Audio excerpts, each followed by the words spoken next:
Hola, hola, hola, hola.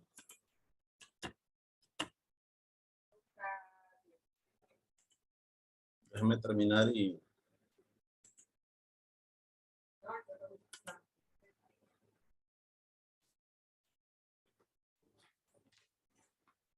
Hola, buenas tardes.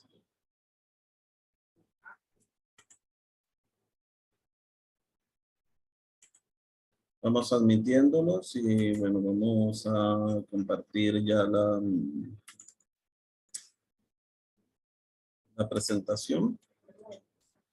Bueno, entre tanto, ¿alguna pregunta?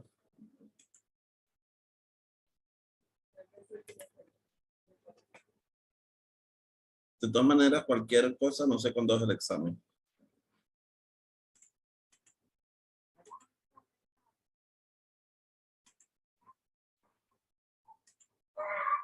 ¿Están viendo la pantalla? ¿Están viendo la pantalla? Yo la voy a grabar igual. Sí, se ve, doctor. Vale, perfecto. Bueno, ¿alguna pregunta? No sé cuándo es el examen. Pasaron fue la programación de micro 1, sí, va a ser grabada. La clase va a ser grabada y la vamos a montar en el Ceduplan.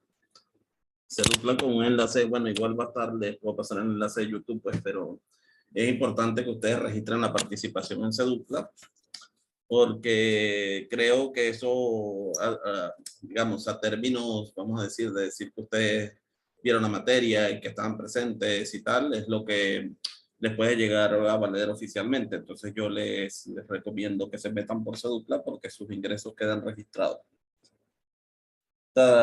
Ahí uno puede ver cuánto entran, cuánto tiempo están, qué hacen, qué miran, qué no miran, ¿verdad? Entonces yo, amén de que yo les pueda pasar el link, ¿verdad?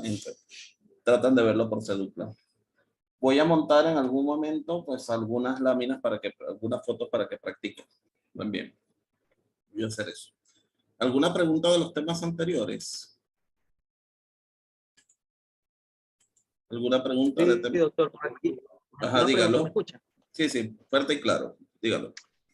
Usted, usted sabe que en la clase, cuando usted está explicando el triángulo de Koch, Ajá. usted, bueno, en la diapositiva después dice que uno de los límites es la válvula sectal de la válvula tricúspide. Sí. Pero usted allí comentó, no sé, cuando estaba explicando, que era la válvula Pero mitral seguro que dice, o sea, de si la yo aurícula izquierda.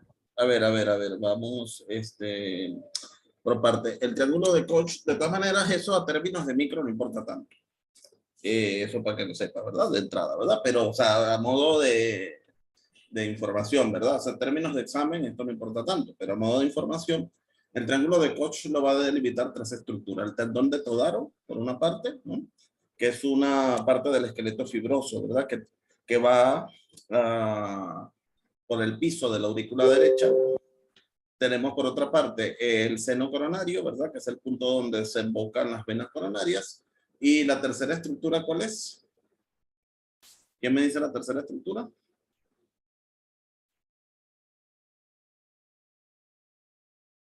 Bueno, la que le estoy preguntando, Ajá, ya dijo el seno coronario y el tendón del todario. Ajá. Entonces esa es la tercera estructura, ¿verdad? Que nos va a ayudar a delimitar la válvula de la válvula La aurículo. válvula tricúspide. Ujú, La válvula sectal de la válvula tricúspide. correcto. Ese estaría en la aurícula derecha.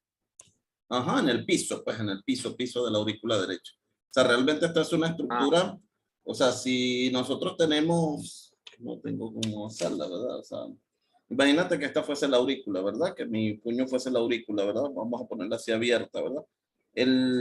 Y para acá estuviese el septum, ¿verdad? O sea, que el septum viniese así, que este fuese la aurícula y por aquí viniese el septum, ¿verdad? Bueno, se cayó el septum. El nodo auriculoventricular está en el piso de la aurícula e ingresa así con una de las ramas, perfora, digamos, el septum así. De hecho, yo no sé si ustedes se han fijado que en varias de esas láminas, lo que yo les digo que es en las ramas de las de His, ¿verdad? O las células de transición.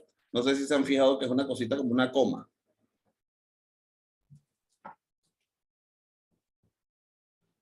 ¿Sí se han fijado? Como un pico, doctor. Ajá, sí, sí, así como una coma, pues, como un, ajá, tal cual, como un pico.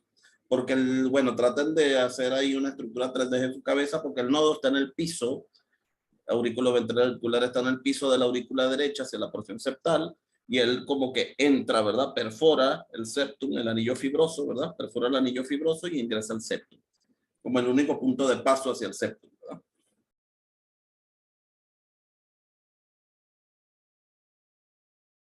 Esto es más de macro que de micro. Yo se lo quise complementar porque, o sea, tenían la información a la mano y aparte que les ayuda a ubicarse en las láminas. O sea, si ustedes miran las láminas, saben. O sea, yo creo que de las láminas de corazón importa bastante el macro, no porque se les vaya a preguntar, sino para saber dónde están. O sea, para cuando ustedes estén mirando una lámina, pues ya sepan que tienen que orientarse, pues que se las van a poner para arriba, para abajo, para un lado y que ustedes estén orientados. ¿Alguna pregunta más?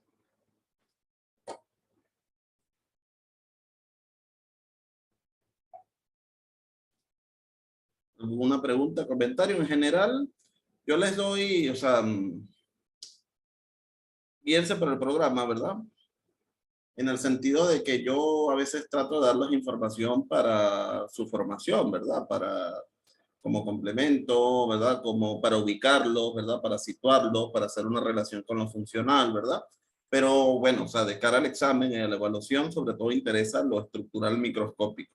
Simplemente que yo he juzgado, ¿verdad? Oportuno, que si ustedes no conocen el contexto, es muy difícil conocer la estructura, ¿verdad? O sea, yo no sé, pues, o sea, no veo la histología como un albañil, ¿no? O sea, que va pegando bloques ahí, taca, taca, taca, taca, ¿no?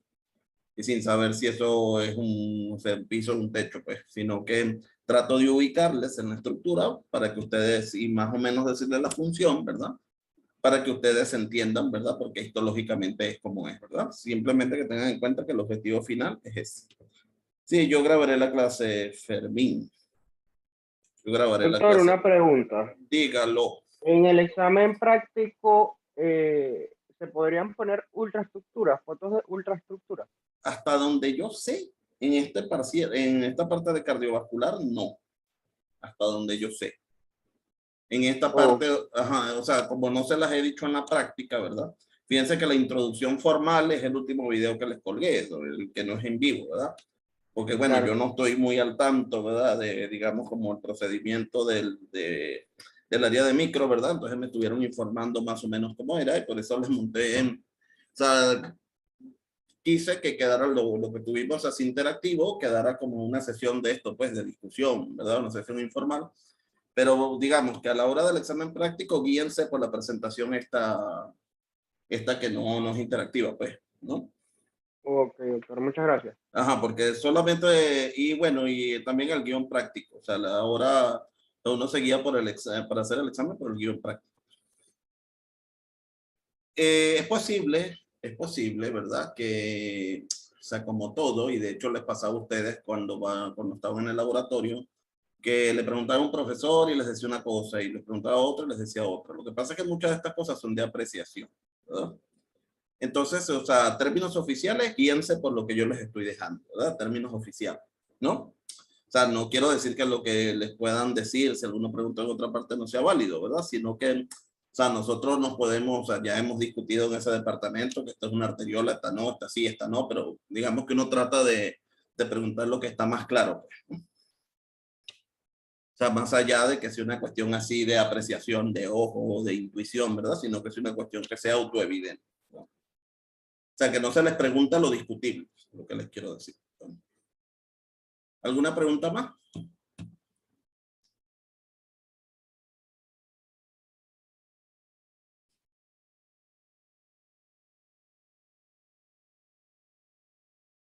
Por lo visto no, ¿verdad? Interpreto que no. Entonces, bueno, vamos a comenzar, ¿verdad? Digamos que quedan dos partes, o sea, queda esta parte de inervación que está en el programa, ¿verdad? Y ya queda la parte luego de microcirculación, ¿verdad? La parte de microcirculación, yo he tratado de resaltar, ¿verdad? Digamos lo que tiene más componentes teóricos, ¿verdad? Hay otra porción de microcirculación que es fundamentalmente estructural, ¿verdad? Para eso hemos tenido algunas sesiones. De todas maneras, yo voy a discutir aquí con ustedes, digamos, lo que tiene más componentes teóricos, ¿verdad?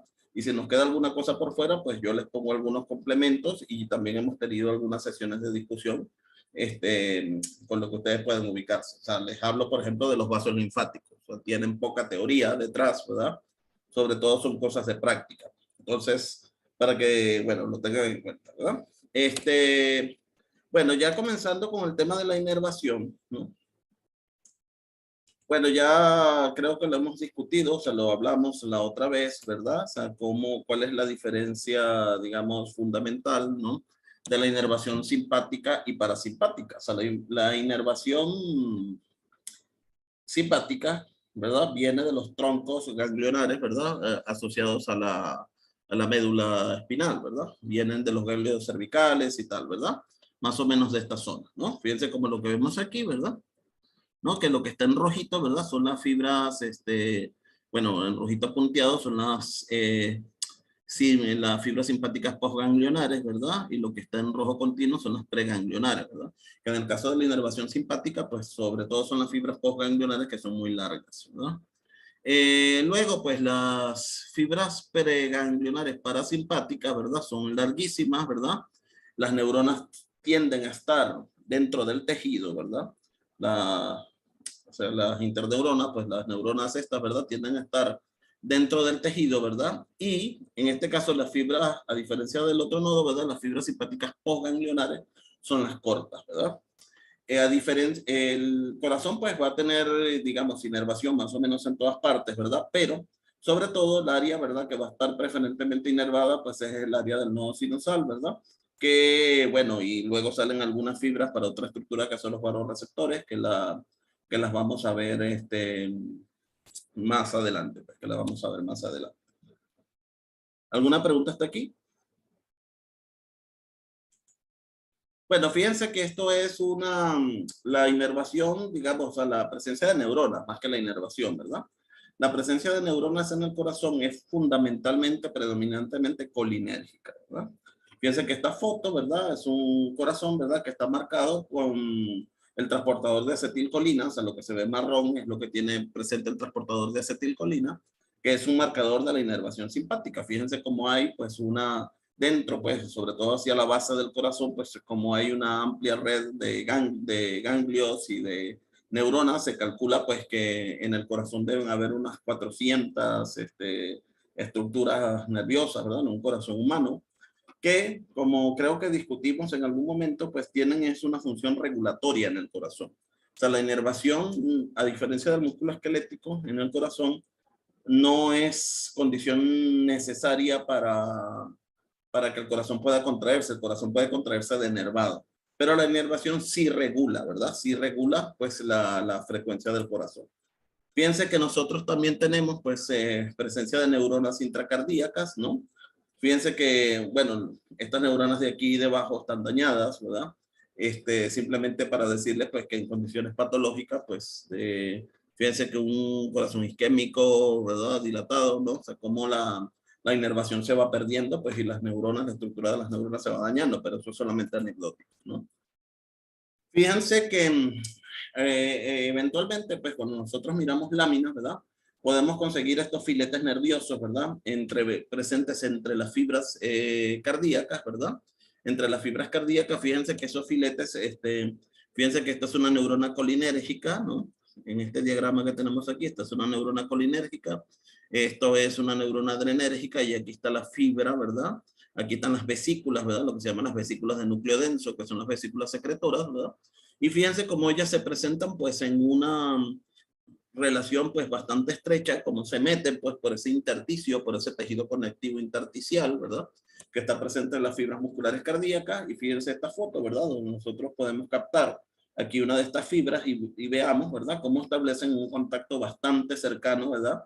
Con el corazón. Es decirle que cuando ustedes están viendo láminas del corazón, eventualmente, ¿verdad?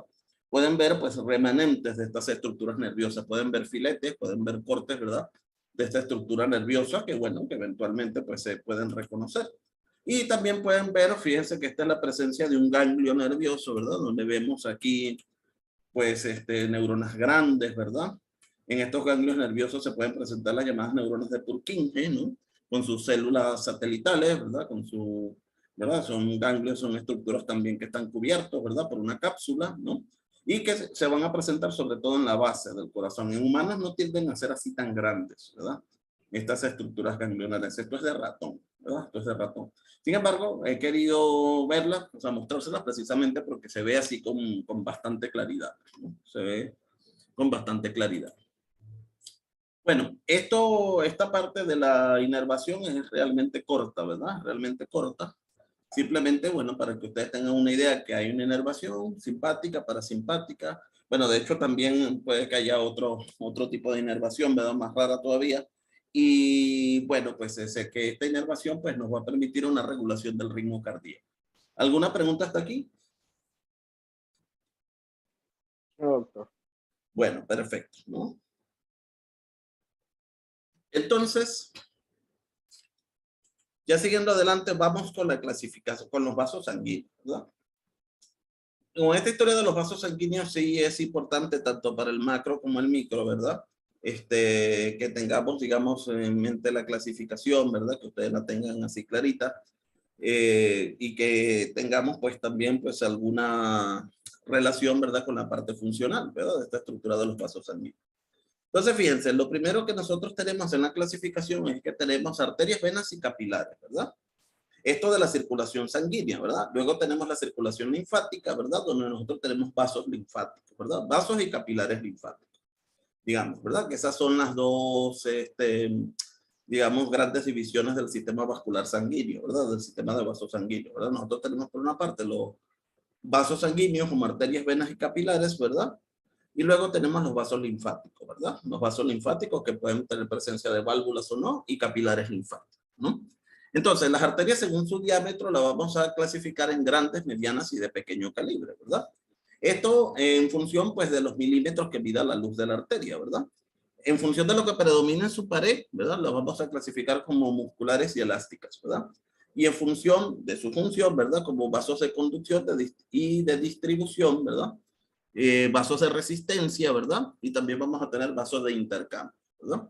Las venas, lo mismo, ¿verdad? De grande, mediano, pequeño calibre, ¿verdad? Vamos a tener vénulas, vénulas musculares y vénulas postcapilares, ¿verdad? Y los capilares van a ser continuos, sinusoidales y fenestrados, ¿verdad? Normalmente, pues, esta clasificación, digamos, se mezcla, ¿verdad? Normalmente las las arterias de gran calibre son arterias elásticas, ¿verdad? Y son vasos de conducción. Las arterias de mediano calibre tienden a ser musculares, ¿verdad? Y también son y son más bien vasos de distribución. Y así, pues, o sea, estas clasificaciones las vamos a ir viendo, pues, digamos, un poco mezcladas, ¿no? Entonces, fíjense, ¿cómo es la estructura de un vaso arterial? Esto es una micrografía confocal, ¿verdad? Fíjense que nosotros vamos a tener una túnica íntima, ¿verdad? Fíjense que aquí tenemos una capa endotelial, ¿verdad? Fina, ¿verdad? Una capa endotelial, ¿no? Y bueno, en este caso no se ve, ¿verdad? O sea, por el tipo, digamos, de coloración que tiene, pero va a tener también un subendotelio bastante evidente, ¿verdad? Luego vamos a tener una túnica media, ¿verdad? Que está compuesta por fibras elásticas, por láminas elásticas, ¿verdad? Láminas elásticas. Aquí tengo yo un error. Estas son láminas elásticas, ¿verdad? Porque son muy gruesas, ¿no? Y presencia de músculo liso, ¿verdad? Y la adventicia va a haber tejido conectivo laxo, que se basa vasorum, ¿verdad? Nerva nervorum, que ya hemos visto algo de esto, pues, en la práctica, ¿no? En las sesiones de discusión que hemos tenido. ¿Alguna pregunta hasta aquí? No, profesor. Entonces, fíjense, las arterias elásticas, ¿verdad? Vamos a decir que son de un diámetro mayor de 10 milímetros, que no, lo que les decía antes, que normalmente son las arterias más grandes, ¿verdad? Les decía en la práctica que la arteria aorta, esta es una aorta de ratón, pero es una arteria aorta, que normalmente la arteria aorta es la que se les puede preguntar como órgano, ¿verdad? Entonces tiene una túnica íntima con un endotelio, ¿verdad? Las células pueden ser planas, poligonales, ¿verdad? O sea, si son más grandes, si las vemos así con mayor aumento, ¿verdad? Hay una lábana basal, ¿verdad? Que va a separar el endotelio de la capa subendotelial, ¿verdad? De tejido conectivo laxo, ¿verdad? Y puede tener fibras musculares lisas y fibroblastos aislados, ¿verdad? Hay una túnica media, ¿verdad? Después lo vamos a ver, y una túnica adventicia, la vamos a ir viendo por partes, ¿verdad? Fíjense que estas son las arterias normalmente más grandes, ¿verdad? Como la aorta, fíjense la arteria subclavia, la carótida, ¿no? El tronco pulmonar, ¿verdad? Las arterias pulmonares, o sea, estas son las arterias pues más grandes, pues, ¿no? Del organismo, ¿verdad? Fíjense que aquí están las láminas elásticas fenestradas, ¿verdad? De la túnica media, ¿verdad? Estamos hablando de la túnica media, ¿verdad? De láminas elásticas fenestradas, ¿verdad? Que son tan gruesas que por eso las podemos ver, puede ser una tinción de hematoxilina y eosina, ¿verdad? Entre esas láminas elásticas vamos a ver células musculares lisas dispersas, ¿verdad? Que van a ser sintetizadas, ¿verdad? A diferencia de otros tejidos. O sea, la sustancia fundamental, ¿verdad? Y las propias láminas elásticas van a ser sintetizadas por esas fibras musculares, ¿verdad? Y hay una membrana elástica interna y externa, ¿verdad? Que separa la media de la adventicia y de la íntima, o sea, la interna de la íntima y la externa de la media de la adventicia, ¿verdad? Van a estar estas membranas elásticas, ¿verdad? Que van a ser también bastante evidentes, ¿no? Entonces, fíjense, cuando ya vamos a la túnica adventicia, ¿no? Vamos a ver que está presente de tejido conectivo laxo, ¿verdad? Denso irregular, de tejido conectivo laxo, perdón, de tejido conectivo laxo con predominancia de colágeno, ¿verdad? Entonces, la adventicia y la porción externa de la media contienen vasos sanguíneos pequeños, aquí, por aquí hay alguno, por aquí hay otro, ¿verdad? Que es lo que se va a llamar la vasa vasorum, ¿verdad? Que van a ser los vasos sanguíneos que se encargan de nutrir a la propia arteria, ¿verdad? Que se cambian, pues, se encargan de dar alimentación, pues, a la propia arteria, ¿no? Ya con las arterias musculares, fíjense que estamos hablando de arterias de menores de 10 milímetros, ¿verdad? Mayores de 100 micras y menores de 10 milímetros, ¿verdad? Fíjense que tenemos una túnica íntima con una célula endotelial bastante aplanada, que está casi en contacto con la membrana basal. Prácticamente no hay capa subendotelial, ¿verdad? Como lo veíamos en las arterias elásticas, ¿verdad? La membrana elástica interna se encuentra más desarrollada en las arterias musculares de pequeño tamaño, ¿verdad? Que la vamos a ver, pues, bastante marcada, ¿no? Fíjense que aquí vemos una membrana de estas elásticas internas. Estas membranas elásticas se ven así, digamos, contraídas, porque normalmente se deben, pues, a la contracción agónica de los vasos sanguíneos, ¿no? O sea que, como estos son vasos sanguíneos, pues, evidentemente tomados post-mortem, ¿no? Entonces hay una contracción agónica y esto hace que estas láminas, pues, se vean así corrugadas, ¿verdad? ¿No? Hay una túnica adventicia bastante gruesa en los vasos musculares, ¿verdad? Entonces, fíjense que nosotros vamos a tener que las arteriolas, ¿verdad? Las arterias musculares, perdón, vamos a tener una túnica media entre 4 y 10 capas, ¿verdad? 5 y 10 capas, ¿verdad? Podemos tomar como referencia. En el caso de esto es en el caso de las arterias musculares. Una arteriola la podemos distinguir, ¿verdad? Entre 2 y 4 capas, entre 2 y 4 capas de células musculares, ¿verdad? Vamos a tener, pues, que es una arteriola, ¿no? Entonces, fíjense, cuando ya tenemos solo una capa, ¿verdad? Cuando ya tenemos solo una capa, ¿verdad? De células musculares, ¿verdad? Solo una capa de células musculares, vamos a tener que es una meta-arteriola, ¿verdad? Vamos a tener que es una meta-arteriola, ¿verdad? O sea, cuando ya la célula, pues, tiene solo una capa de células musculares. Aquí quizás que me salió duplicada la imagen del capilar, perdonen, pero por aquí había una meta-arteriola.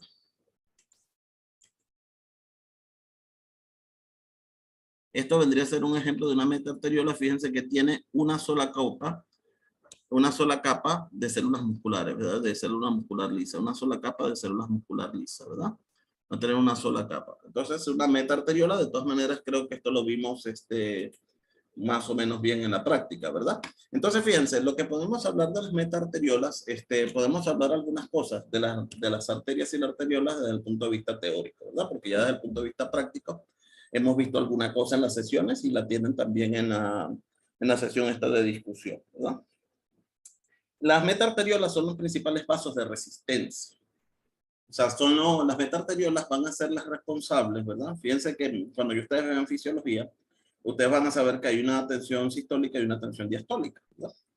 Y van a saber que cuando hay personas que se les puede subir la diastólica, que es lo que se llama la tensión baja popularmente, ¿verdad? Y que esa tensión diastólica está asociada a resistencia vascular, ¿verdad? Está asociada a lo que se llama en fisiología postcarga, ¿verdad? Que ya eso lo lo van a ver después, ¿verdad? La tensión sistólica está asociada a la fuerza con la que el corazón envía sangre, ¿verdad? A la fuerza con la que el corazón envía sangre, y la diastólica está más asociada a la resistencia. Aunque luego hay un mecanismo reflejo donde uno regula la otra y la otra la una, entonces esto, o sea, puede haber personas que se les baja la tensión alta y entonces la tensión baja sube tratando de compensar, etcétera. O sea, hay una serie de... Pero lo que les quiero decir con esto es que las metaarteriolas van a ser las principales responsables, ¿verdad?, del mantenimiento de esa presión de resistencia, ¿verdad? Son los vasos, ¿verdad?, que como tienen una sola capa de células musculares, pueden regular con más eficiencia, pues, esa resistencia vascular, ¿verdad? Por eso se llaman vasos de resistencia, ¿verdad?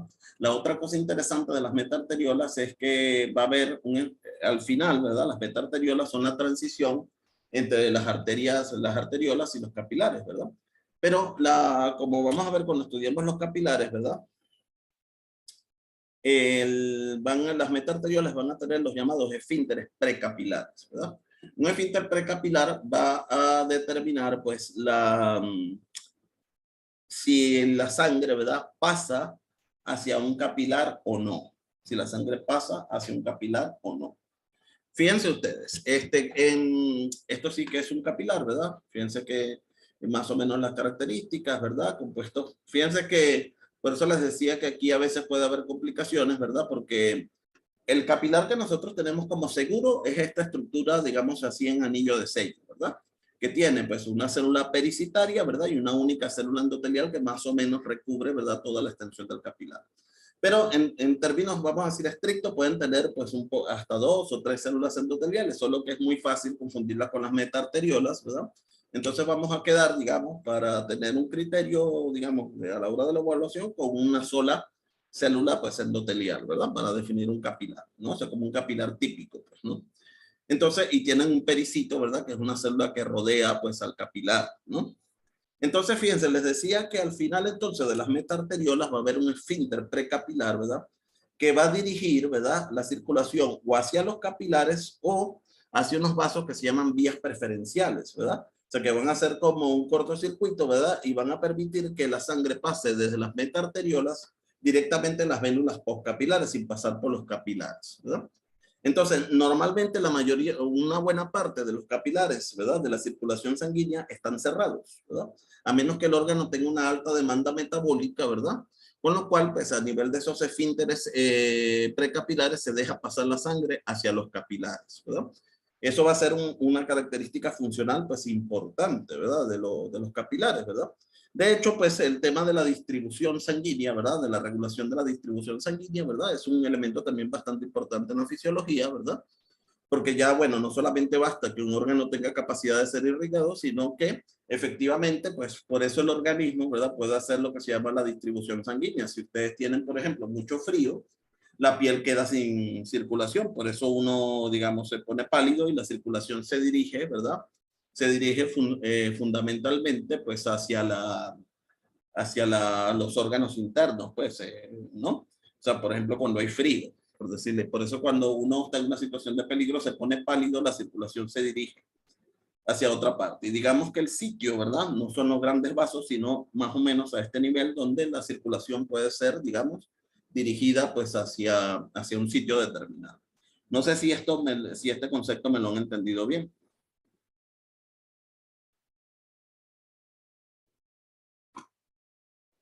Sí, doctor. Una pregunta, Dígalo. ¿el pericito podría ser tomado como una célula en el parcial práctico?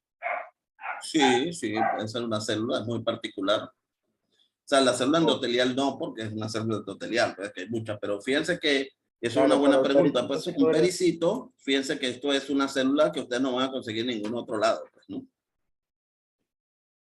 Ok, doctor. ¿Alguna pregunta hasta aquí?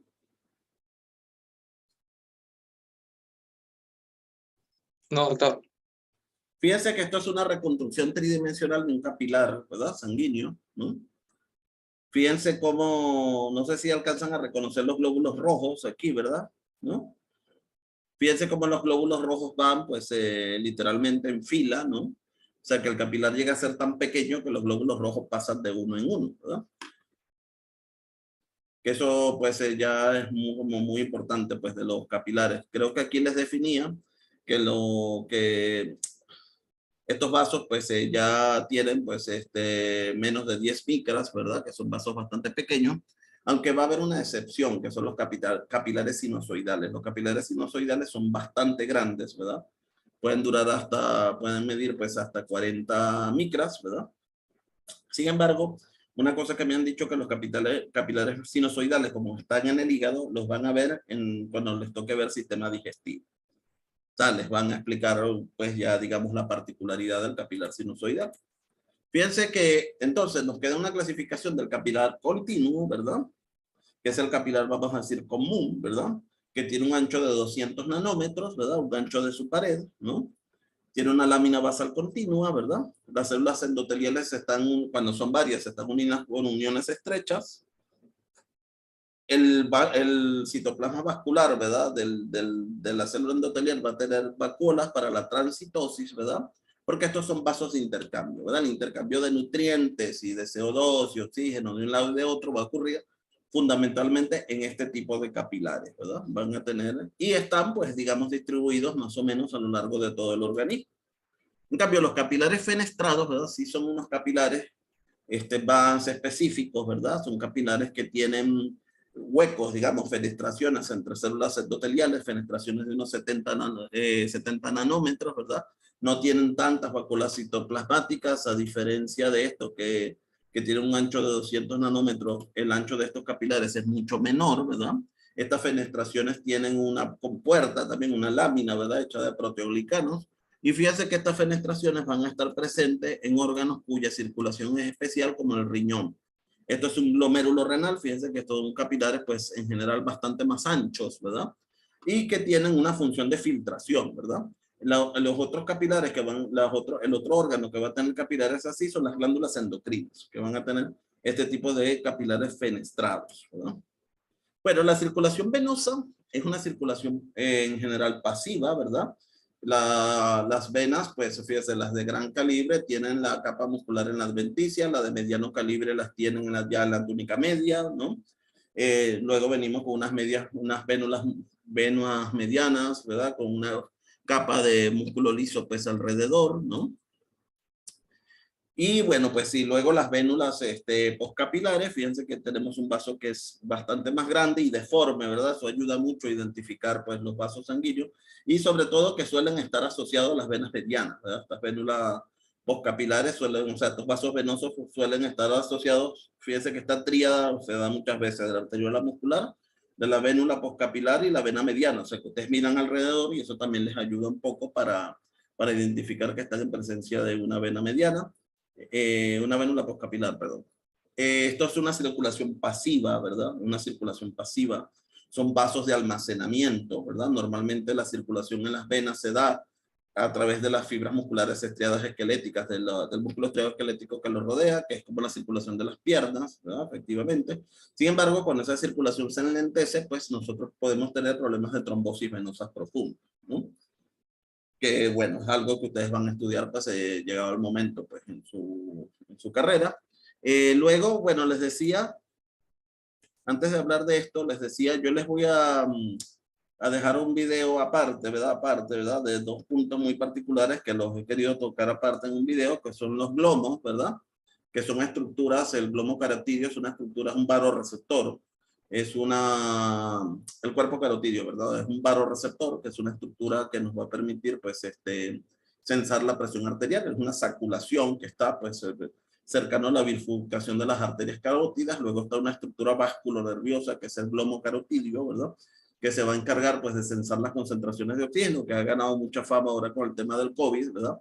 Porque parece que el COVID daña estas estructuras y por eso yo no sé si ustedes llegaron a escuchar un tema que se llama la hipoxia feliz, ¿verdad?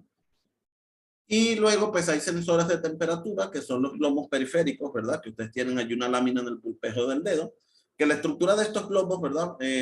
Digamos, hay unos vasos conectores, ¿verdad? Que, digamos, hacen un bypass con la circulación capilar, ¿verdad? Y precisamente están asociados a estructuras nerviosas para tener un tema de ser sensor, ¿verdad? de cada uno de estos cambios de temperatura, ¿verdad? De presión o de concentraciones de oxígeno. De todas maneras, yo les voy a dejar un video aparte, ¿verdad? Les voy a dejar un video aparte. Eso sí no lo hacemos interactivo, yo les dejo un video aparte, ¿verdad? De estas estructuras. Y luego también están los capilares linfáticos, ¿verdad? Los capilares, o sea, la circulación linfática. La circulación linfática, creo que se los había dicho alguna vez, ¿verdad? Va a recoger el líquido intersticial, ¿verdad? Que sale a los tejidos, ¿verdad? Por un diferencial que hay entre las presiones osmóticas, ¿verdad? Y hidrostática, hidráulica e hidrostática, ¿verdad? La presión osmótica hace que el líquido, o sea, el agua tienda a entrar hacia los vasos sanguíneos, pero la presión hidrostática, ¿verdad? Que es la presión, digamos, de flujo, hace que el líquido tienda a trasvasarse de los vasos, ¿verdad? Hacia los tejidos. Estas presiones están más o menos equilibradas, pero hay un ligero desequilibrio a favor de la presión hidrostática. Esto hace que los vasos en los tejidos, en el intersticio, tiende a acumularse líquido.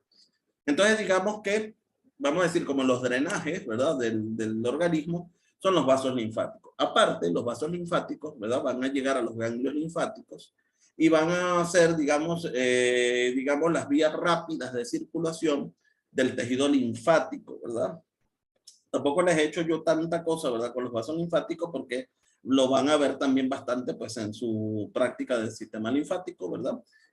También las llamadas vénulas de endotelio alto, ¿verdad? Esos otro tipo de vénulas que ustedes van a ver, pues, en su práctica del sistema linfático, ¿verdad? O sea, que les quiero decir que el tema vascular, ¿verdad? Tiene algunas particularidades, ¿verdad? Que las van a profundizar en otros tejidos, ¿verdad?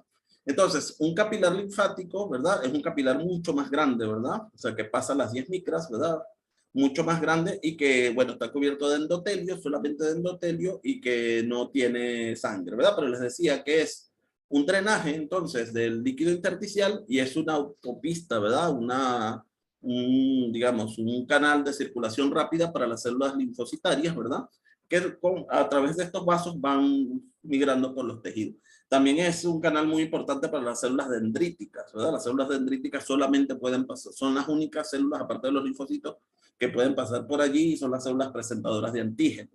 Pero bueno, toda esa historia se las van a contar mejor contada, pues, en su clase que viene, ¿verdad? En su clase que viene. Luego, pues, para cerrar aquí, ¿verdad? Fíjense que tenemos alguna, que está en su programa, algunas circulaciones especiales, ¿verdad? Como la circulación coronaria, ¿no?